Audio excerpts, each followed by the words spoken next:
Hi hello ನಮಸ್ತೆ ಎಲ್ಲರಿಗೂ info media ಜಗತ್ತು ಚಾನಲಿನ ಮತ್ತೊಂದು ವಿಡಿಯೋಗೆ ಸ್ವಾಗತ ಸುಸ್ವಾಗತ. ಸ್ನೇಹಿತರೆ, ಎಲ್ಲರೂ ಹೇಗಿದ್ದೀರಾ? ಎಲ್ಲರೂ ಚೆನ್ನಾಗಿದ್ದೀರಾ ಅಂದ್ಕೊಂಡಿದ್ದೀನಿ. ನಾನು ಕೂಡ ತುಂಬಾ ಚೆನ್ನಾಗಿದ್ದೀನಿ. ಎಲ್ಲರೂ ಚೆನ್ನಾಗಿದ್ದೀರಾ ಅಂದ್ಕೊಂಡು ಭಾವಿಸ್ಕೊಂಡು ಇವತ್ತಿನ ಒಂದು ವಿಡಿಯೋನ ಶುರು ಮಾಡಿಬಿಡೋಣ. ಇವತ್ತಿನ ಒಂದು ವಿಡಿಯೋದಲ್ಲಿ ಮೀನರಾಶಿಯವರಿಗೆ ಸ್ನೇಹಿತರೆ ಸಾಕಷ್ಟು ಬದಲಾವಣೆಯನ್ನು ನೋಡಲಿರುವಂತಹ ಮೀನರಾಶಿಯವರು ವ್ಯಾಪಾರ ವ್ಯವಹಾರದಲ್ಲಿ, ಹಣಕಾಸಿನಲ್ಲಿ, ವೃತ್ತಿ ಜೀವನದಲ್ಲಿ, ಉದ್ಯೋಗದಲ್ಲಿ ಏನೆಲ್ಲ ಬದಲಾವಣೆಗಳನ್ನು ಗ್ರಹಗಳು ಸೂಚಿಸಲಿದೆ, ಯಾವುದರ ಬಗ್ಗೆ ಮುಂದಿನ ದಿನಗಳಲ್ಲಿ ಮೀನರಾಶಿಯವರು ಬಹಳಷ್ಟು ಎಚ್ಚರಿಕೆ ವಹಿಸಬೇಕು ಅನ್ನೋದನ್ನ ಇದೇ ವಿಡಿಯೋದಲ್ಲಿ ತಿಳಿಸ್ಕೊಡ್ತಾ ಹೋಗ್ತೀನಿ. ಇದನ್ನೆಲ್ಲ ಕಂಪ್ಲೀಟಾಗಿ ಮೀನರಾಶಿಯವರು ತಿಳ್ಕೋಬೇಕು ಅಂದರೆ ಎಲ್ಲೂ ಕೂಡ ವಿಡಿಯೋನ ಸ್ಕಿಪ್ ಮಾಡಬಾರ್ದು. ಅಂದರೆ ವಿಡಿಯೋನ ಕಟ್ ಮಾಡಿ ಓಡಿಸ್ಕೊಂಡು ಹೋಗಿ ನೋಡ್ತೀನಿ ಅಂದರೆ ಫುಲ್ ಇನ್ಫಾರ್ಮೇಷನ್ ಅರ್ಥ ಆಗಲ್ಲ. ಸೊ ಹಾಗಾಗಿ ಎಲ್ಲ ವಿಡಿಯೋದಲ್ಲೂ ತಿಳಿಸ್ತಾ ಇರ್ತೀನಿ. ಮೊದಲಿಂದ ಕೊನೆ ತನಕ ವಿಡಿಯೋನ ವಾಚ್ ಮಾಡಿ. ವಿಡಿಯೋದಲ್ಲಿ ಒಳ್ಳೆ ಮಾಹಿತಿ ಸಿಕ್ಕಿದ್ದಲ್ಲಿ ತಪ್ಪದೆ ವಿಡಿಯೋಗೊಂದು ಲೈಕ್ ಕೊಟ್ಟು, ಇನ್ನೂ ನನ್ನ ಚಾನಲ್ನ ಸಬ್ಸ್ಕ್ರೈಬ್ ಮಾಡ್ಕೊಳ್ಳೋದನ್ನೇ ನೋಡ್ತಿದ್ರೆ ದಯವಿಟ್ಟು ಇನ್ಫಾರ್ಮೇಡಿಯಾಗೆ ಸಬ್ಸ್ಕ್ರೈಬ್ ಆಗಿ ನಿಮ್ಮ ಅಭಿಪ್ರಾಯಗಳನ್ನು ಕಮೆಂಟ್ ಬಾಕ್ಸಲ್ಲಿ ತಿಳಿಸ್ಬೋದು. ಯಾರೆಲ್ಲ ಸಬ್ಸ್ಕ್ರೈಬ್ ಮಾಡಿಕೊಂಡು ಪ್ರತಿನಿತ್ಯ ವಿಡಿಯೋ ವಾಚ್ ಮಾಡ್ತಿದ್ದೀರಾ ಅಂಥವರಿಗೆ ಥ್ಯಾಂಕ್ ಯು ಸೋ ಮಚ್ ಅಂತ ಹೇಳ್ತಾ, ಸ್ನೇಹಿತರೆ ಕಮೆಂಟ್ ಬಾಕ್ಸಲ್ಲಿ ಓಂ ನಮಃ ಶಿವಾಯ ಅಂತ ಕಮೆಂಟ್ ಮಾಡಿ. ಶಿವನ ಅನುಗ್ರಹದಿಂದ ನಿಮ್ಮ ಜೀವನದಲ್ಲಿರುವ ಕಷ್ಟಗಳು, ಸಮಸ್ಯೆಗಳು, ಅಡಚಣೆಗಳು, ತೊಂದರೆಗಳು ಎಲ್ಲವೂ ಕೂಡ ಸಂಪೂರ್ಣವಾಗಿ ನಿವಾರಣೆಯಾಗಲಿ. ಈ ಅದೃಷ್ಟ ರಾಶಿ ನಿಮ್ಮ ಕುಟುಂಬದಲ್ಲಿ ಮತ್ತು ನಿಮ್ಮ ಸ್ನೇಹಿತರಲ್ಲಿ ನಿಮ್ಮ ಹಿತೈಷಿಗಳು ಯಾರಾದರೂ ಹೊಂದಿದ್ರೆ ದಯವಿಟ್ಟು ಅವ್ರಿಗೆ ವಿಡಿಯೋವನ್ನು ಶೇರ್ ಮಾಡಿ. ನಿಮ್ಮ ಕಡೆಯಿಂದ ಅದೃಷ್ಟದ ಭವಿಷ್ಯವನ್ನು ಅವರು ಕೂಡ ತಿಳ್ಕೊಂಡಂಗಾಗುತ್ತೆ. ಈ ತಿಂಗಳು ಮೀನರಾಶಿಯವರ ಮಾಸಿಕ ಭವಿಷ್ಯ ಮೇ ದ್ವಿತೀಯಾರ್ಧದ ನಂತರ ಅಂದರೆ 15ನೇ ತಾರೀಕು ನಂತರ ಸಾಕಷ್ಟು ಬದಲಾವಣೆಯನ್ನು ನೋಡಲಿದ್ದೀರಿ. ಒಟ್ಟಾರೆಯಾಗಿ ಈ ತಿಂಗಳ ಮುಖ್ಯಾಂಶಗಳನ್ನು ಹೇಳಬೇಕು ಅಂದರೆ ಶತ್ರುಗಳ ಜಯ ಧೈರ್ಯ ಹೆಚ್ಚಾಗಲಿದೆ ಅಂತಲೇ ಹೇಳಬಹುದು. ಮೇ ದ್ವಿತೀಯಾರ್ಧದಿಂದ ಸೂರ್ಯನು 3ನೇ ಮನೆಯಲ್ಲಿ ಸಂಚರಿಸುವುದರಿಂದ ನಿಮ್ಮಲ್ಲಿ ಆತ್ಮವಿಶ್ವಾಸ ದುಪ್ಪಟ್ಟಾಗುತ್ತದೆ. ಕೆಲಸಗಳಲ್ಲಿರುವ ಅಡೆತಡೆಗಳು ದೂರವಾಗಿ ಕಾರ್ಯಸಿದ್ಧಿ ಉಂಟಾಗುತ್ತದೆ. ಇನ್ನು ಗೃಹ ಸೌಖ್ಯ ಅಂದರೆ ಮೇ ದ್ವಿತೀಯಾರ್ಧದಲ್ಲಿ ಶುಕ್ರನು 4ನೇ ಮನೆಯಲ್ಲಿ ಗುರುವಿನೊಂದಿಗೆ ಸೇರುವುದರಿಂದ ಮನೆಯಲ್ಲಿ ಪ್ರಶಾಂತತೆ ನೆಲೆಸುತ್ತದೆ. ನೂತನ ವಸ್ತುಗಳು, ಸೌಕರ್ಯಗಳಿಗಾಗಿ ಸಂತೋಷದ ಖರ್ಚು ಮಾಡುತ್ತೀರಿ ಅಂತಲೇ ಹೇಳಬಹುದು. ಇನ್ನು ಆರ್ಥಿಕ ವೃದ್ಧಿ, ವಾಕ್ ನಿಯಂತ್ರಣ ಅಂತಲೇ ಹೇಳಬಹುದು. ಮೇ ದ್ವಿತೀಯಾರ್ಧದಲ್ಲಿ ದ್ವಿತೀಯ ಸ್ಥಾನದಲ್ಲಿ ಅಂದರೆ 2ನೇ ಮನೆಯಲ್ಲಿ ಕುಜನು ಸ್ವಕ್ಷೇತ್ರ ಬಲವನ್ನು ಹೊಂದುವುದರಿಂದ ಆರ್ಥಿಕ ಪರಿಸ್ಥಿತಿ ಅದ್ಭುತವಾಗಿ ಸುಧಾರಿಸುತ್ತದೆ. ಆದರೆ ವಾದ ವಿವಾದಗಳಿಗೆ ಇಳಿಯದೆ ಸಂಬಂಧಗಳು ಹಾಳಾಗುತ್ತವೆ. ಸೊ ಹಾಗಾಗಿ ವಾದ ವಿವಾದಗಳನ್ನು ಮಾಡುವುದಕ್ಕೆ ಹೋಗಬೇಡಿ. ಮಾತನ್ನು ಹತೋಟಿಯಲ್ಲಿ ಇಟ್ಕೊಳ್ಬೇಕಾಗುತ್ತದೆ ಸ್ನೇಹಿತರೆ. ಅಂದರೆ ಅತಿಯಾಗಿ ಬೇರೆಯವರೊಂದಿಗೆ ಮಾತನಾಡಬೇಕಾದ್ರೆ ಸ್ನೇಹಿತರೆ ಕೆಟ್ಟ ಮಾತುಗಳು ಜಾರದಂತೆ ನೋಡ್ಕೊಳ್ಬೇಕಾಗುತ್ತದೆ. ಸೊ ಇದರ ಬಗ್ಗೆ ಮೀನರಾಶಿಯವರು ಎಚ್ಚರಿಕೆ ವಹಿಸಿ.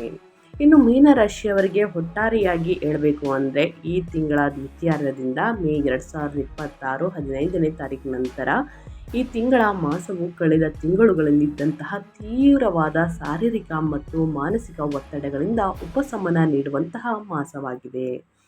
ಜನ್ಮ ರಾಶಿಯಲ್ಲಿ ಕುಜ ಶನಿಗಳ ಸಂಯೋಗ ಮುಗಿದು ದ್ವಿತೀಯಾರ್ಧದಲ್ಲಿ ಅಂದರೆ ಮೇ ದ್ವಿತೀಯಾರ್ಧದಲ್ಲಿ ಕುಜನು 2ನೇ ಮನೆಗೆ ಸ್ವಕ್ಷೇತ್ರಕ್ಕೆ ಪ್ರವೇಶಿಸುವುದರೊಂದಿಗೆ ನಿಮ್ಮಲ್ಲಿ ಹೊಸ ಶಕ್ತಿ ತುಂಬುತ್ತದೆ. ಮೇ 15ರ ನಂತರ ಸೂರ್ಯನು 3ನೇ ಮನೆಗೆ ಕಾಲಿಡುವುದು ಒಂದು ಅದ್ಭುತವಾದಂತಹ ಯೋಗ. ಈ ಸೂರ್ಯನ ಸಂಚಾರವು ನಿಮ್ಮಲ್ಲಿ ಅಪಾರವಾದಂತಹ ಪರಾಕ್ರಮವನ್ನು ತುಂಬಿ ಸಮಸ್ಯೆಗಳನ್ನು ಧೈರ್ಯವಾಗಿ ಎದುರಿಸುವಂತೆ ಮಾಡುತ್ತದೆ. ಮೇ 18ರ ನಂತರ ಶುಕ್ರನು 4ನೇ ಮನೆಯಲ್ಲಿ ನಿಮ್ಮ ಲಗ್ನಾಧಿಪತಿಯಾದ ಗುರುವಿನೊಂದಿಗೆ ಸೇರುವುದು ಗೃಹದಲ್ಲಿ ಆನಂದವನ್ನು, ಸೌಖ್ಯವನ್ನು ಹೆಚ್ಚಿಸುತ್ತದೆ.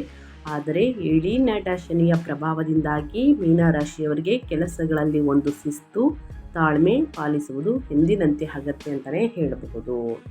ಒಟ್ಟಾರೆಯಾಗಿ ಏನೆಲ್ಲ ಬದಲಾವಣೆಯನ್ನು ನೋಡಲಿದ್ದೀರಿ ಅಂತ ಕಂಪ್ಲೀಟಾಗಿ ತಿಳಿಸ್ಕೊಟ್ಟಿದ್ದೀನಿ ಸ್ನೇಹಿತರೆ. ಇನ್ನು ಈ ತಿಂಗಳಲ್ಲಿ ಸ್ನೇಹಿತರೆ ಪ್ರಮುಖ ಗ್ರಹಗಳ ಸಂಚಾರ ಮತ್ತು ಗ್ರಹಗಳ ಸ್ಥಾನ ಬದಲಾವಣೆಯಿಂದ ಒಂದಲ್ಲ ಒಂದು ರೀತಿಯಲ್ಲಿ ಬದಲಾವಣೆಗಳು ಕಂಡು ಬರಲಿದೆ ಸ್ನೇಹಿತರೆ. ಇದಕ್ಕೆಲ್ಲ ಪರಿಹಾರ ಇದೆಯಾ ಅಂದರೆ ಖಂಡಿತವಾಗಿಯೂ ಪರಿಹಾರ ಇದೆ. ಸೊ ಹಾಗಾಗಿ ಸ್ನೇಹಿತರೆ ವಿಡಿಯೋವನ್ನು ಕೊನೆ ತನಕ ವಾಚ್ ಮಾಡಿ. ಮಧ್ಯದಲ್ಲಿ ಪರಿಹಾರವನ್ನು ತಿಳಿಸ್ಕೊಡ್ತೀನಿ. ಈ ಪರಿಹಾರವನ್ನು ಅನುಸರಿಸಬೇಕು ಅಂತಂದರೆ ಸ್ನೇಹಿತರೆ ಇಲ್ಲೂ ಕೂಡ ಸ್ಕಿಪ್ ಮಾಡ್ದೇ ನೋಡಬೇಕಾಗುತ್ತದೆ. ಮೊದಲಿಂದ ಕೊನೆ ತನಕ ವಿಡಿಯೋದಲ್ಲಿ ಒಳ್ಳೆ ಮಾಹಿತಿ ಸಿಕ್ಕಿದ್ದಲ್ಲಿ ವಿಡಿಯೋಗೆ ಲೈಕ್ ಮಾಡಿ, ಕಮೆಂಟ್ ಮಾಡಿ. ಮೊದಲನೇದಾಗಿ ವ್ಯಾಪಾರ ಮತ್ತು ವ್ಯವಹಾರದ ಬಗ್ಗೆ ಹೇಳೋದಾದರೆ, ಸ್ವಯಂ ಉದ್ಯೋಗದ ಬಗ್ಗೆ ಹೇಳೋದಾದರೆ ಏನೆಲ್ಲ ಬದಲಾವಣೆಯನ್ನು ನೋಡಲಿದ್ದೀರಿ ಅಂದರೆ ವ್ಯಾಪಾರಸ್ಥರಿಗೆ ಇದು ಬಹಳ ಉತ್ಸಾಹಭರಿತ ಸಮಯ.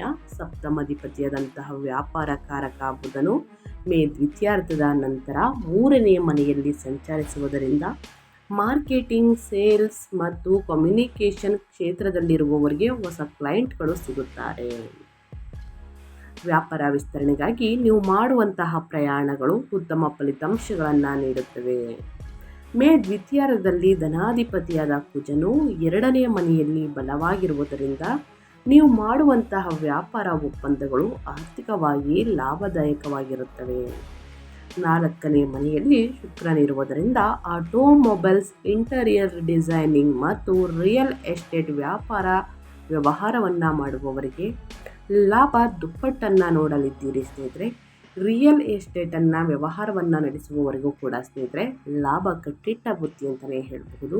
ಆದರೆ ಯಾವುದೇ ಹೊಸ ಒಪ್ಪಂದಕ್ಕೆ ಸಹಿಯನ್ನು ಹಾಕಬೇಕಾದ್ರೆ ಸ್ನೇಹಿತರೆ ಹಿರಿಯರ ಮಾರ್ಗದರ್ಶನವನ್ನು ಅಥವಾ ತಿಳಿದವರ ಮಾರ್ಗದರ್ಶನವನ್ನು ತೆಗೆದುಕೊಂಡು ಸಹಿಯನ್ನು ಹಾಕಿ. ಯಾಕಂದರೆ ದುಡುಕಿನ ನಿರ್ಧಾರಗಳು ಒಳಿತಲ್ಲ ಅಂತ ಹೇಳ್ತಾ, ಇನ್ನು ನಿಮ್ಮ ಉದ್ಯೋಗದ ಬಗ್ಗೆ ಹೇಳೋದಾದರೆ, ನಿಮ್ಮ ವೃತ್ತಿ ಜೀವನದ ಬಗ್ಗೆ ಹೇಳೋದಾದರೆ ಏನೆಲ್ಲ ಬದಲಾವಣೆಯನ್ನು ನೋಡಲಿದ್ದೀರಿ, ಯಾವುದರ ಬಗ್ಗೆ ಎಚ್ಚರಿಕೆ ವಹಿಸಬೇಕು ಅನ್ನೋದನ್ನ ನೋಡ್ತಾ ಹೋಗೋಣ.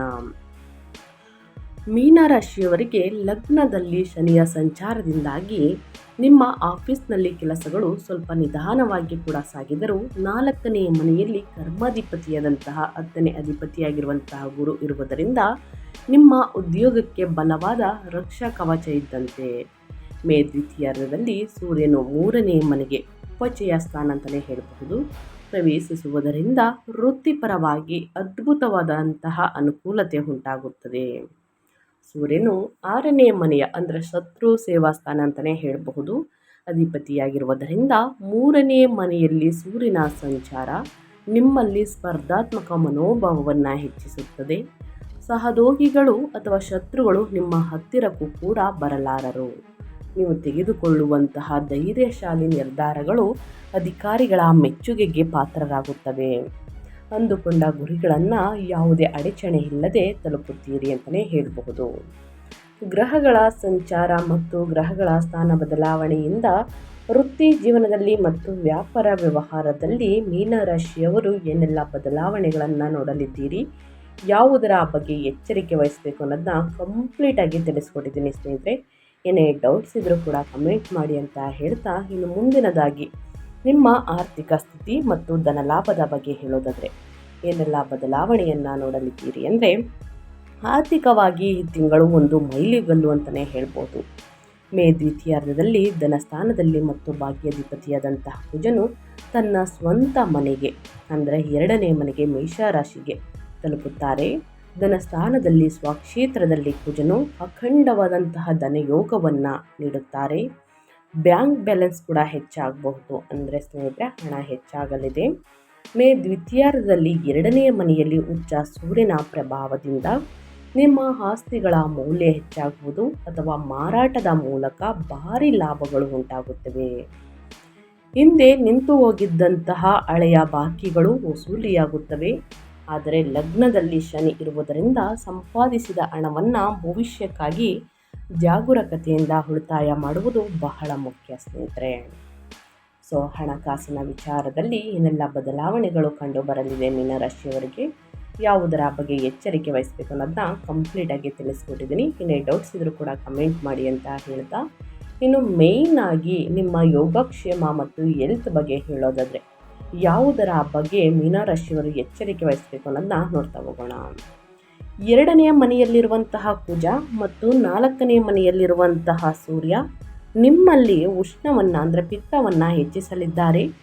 ಇದರಿಂದಾಗಿ ದೇಹದಲ್ಲಿ ಸ್ನೇಹಿತರೆ ಸಾಕಷ್ಟು ಸಮಸ್ಯೆಗಳು ಬರಬಹುದು. ಎಕ್ಸಾಂಪಲ್ ಆಗಿ ಕಣ್ಣುರಿ, ಬಾಯಿ ಹುಣ್ಣು ಅಥವಾ ಗಂಟಲಿಗೆ ಸಂಬಂಧಿಸಿದ ಸಮಸ್ಯೆಗಳು ನಿಮ್ಮನ್ನು ಕಾಡಬಹುದು. ಉಷ್ಣವನ್ನು ಮಾಡುವ ಪದಾರ್ಥಗಳಿಂದ ಅಂದರೆ ಮಸಾಲೆ ಭರಿತ ಊಟವನ್ನು ತಿನ್ನುವುದು, ದ್ರವ ಪದಾರ್ಥಗಳನ್ನು ಹೆಚ್ಚಾಗಿ ಸೇವಿಸಬೇಕಾಗುತ್ತದೆ. ಉಷ್ಣವನ್ನು ನೀಡುವಂತಹ ಪದಾರ್ಥಗಳಿಂದ ಆದಷ್ಟು ದೂರವಿರುವುದು ಮೀನರಾಶಿಯವರು ಒಳಿತು. ಜನ್ಮ ರಾಶಿಯಲ್ಲಿ ಏಳಿನಾಟ ಶನಿ ಇರುವುದರಿಂದ ಶಾರೀರಿಕ ನೋವುಗಳು, ಸೋಮಾರಿತನ ಅಥವಾ ಕೀಲು ನೋವುಗಳು ಆಗಾಗ ನಿಮ್ಮನ್ನು ಕಾಡುತ್ತಿರುತ್ತವೆ. ಆದರೆ ಮೇ ದ್ವಿತೀಯಾರ್ಧದಲ್ಲಿ ಕುಜನು ಜನ್ಮ ರಾಶಿಯನ್ನು ಬಿಟ್ಟು ಎರಡನೇ ಮನೆಗೆ ಹೋಗುವುದರಿಂದ ಮಾನಸಿಕ ಆತಂಕ ಮತ್ತು ಅಪಾಯಗಳು, ಭಯ ಬಹಳಷ್ಟು ಕಡಿಮೆಯಾಗುತ್ತದೆ ಅಂತಲೇ ಹೇಳಬಹುದು. ಮೊದಲನೇದಾಗಿ ನಿಮ್ಮ ಆರೋಗ್ಯದ ಬಗ್ಗೆ ಬಹಳಷ್ಟು ಕಾಳಜಿ ವಹಿಸಿ ಸ್ನೇಹಿತರೆ. ಮಸಾಲೆ ಭರಿತ ಊಟವನ್ನು ತಿನ್ನುವುದು, ಎಣ್ಣೆಯಲ್ಲಿ ಕರಿದಂತಹ ತಿಂಡಿ ತಿನಿಸುಗಳನ್ನು ತಿನ್ನುವುದು, ಜಂಕ್ ಫುಡ್ನಿಂದ ಆದಷ್ಟು ದೂರ ಬರಬೇಕಾಗುತ್ತದೆ ಸ್ನೇಹಿತರೆ. ಪ್ರತಿದಿನ ಯೋಗ, ಧ್ಯಾನ, ಮೆಡಿಟೇಷನನ್ನು ಮಾಡಿದಲ್ಲಿ ಉತ್ತಮ ಆರೋಗ್ಯವನ್ನು ಪಡೆದುಕೊಳ್ಳಲಿದ್ದೀರಿ ಮೀನರಾಶಿಯವರು. ಇನ್ನು ಕುಟುಂಬ ಮತ್ತು ವೈಯಕ್ತಿಕ ಸಂಬಂಧಗಳ ಬಗ್ಗೆ ಹೇಳೋದಾದರೆ, ಕೌಟುಂಬಿಕ ಜೀವನದಲ್ಲಿ ಈ ತಿಂಗಳು ಆರ್ಥಿಕವಾಗಿ ಸಂತೋಷವಿದ್ದರೂ ನಿಮ್ಮ ಮಾತಿನ ವಿಚಾರದಲ್ಲಿ ಅತ್ಯಂತ ಎಚ್ಚರಿಕೆ ಅಗತ್ಯ. ಎರಡನೆಯ ಮನೆಯಲ್ಲಿ ವಾಕ್ಸ್ಥಾನದಲ್ಲಿ ಕುಜನ ಸಂಚಾರದಿಂದಾಗಿ ನಿಮ್ಮ ಮಾತು ಕತ್ತಿಯಂತೆ ಹರಿತವಾಗಿರುತ್ತದೆ. ನೀವು ಸತ್ಯವನ್ನೇ ಹೇಳಿದರೂ ಅದು ಇತರರಿಗೆ ಅಹಂಕಾರವಾಗಿ ಕಂಡು ವಾದ ವಿವಾದಗಳಿಗೆ ದಾರಿ ಮಾಡಿಕೊಡುತ್ತದೆ. ಕುಟುಂಬ ಸದಸ್ಯರೊಂದಿಗೆ ಮಾತನಾಡುವಾಗ ಕೋಪವನ್ನು ನಿಯಂತ್ರಿಸಿಕೊಳ್ಬೇಕು.